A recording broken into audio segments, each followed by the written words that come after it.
The year 1468 marked a significant event in the history of print, as Johann Gutenberg, the inventor of the movable-type printing press, passed away.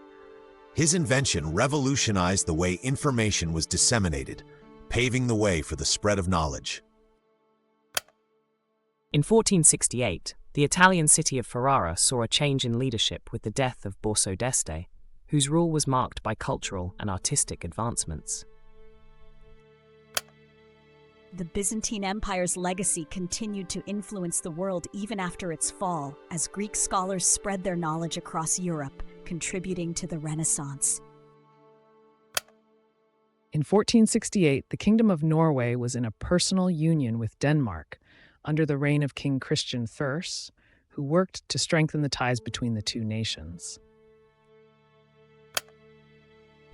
The Kingdom of Portugal made strides in expanding its maritime exploration, setting the stage for future expeditions that would eventually lead to the Age of Discovery. The art of warfare saw changes during this period, with the use of gunpowder weapons becoming more prevalent on European battlefields.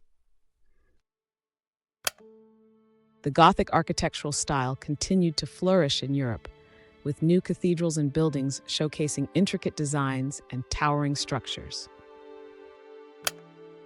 Meanwhile, in Asia, the Ming Dynasty in China was at its height, overseeing a stable and prosperous empire with advancements in culture and technology. In the Americas, pre-Columbian civilizations such as the Aztecs and the Incas were thriving, with rich cultures and complex societies.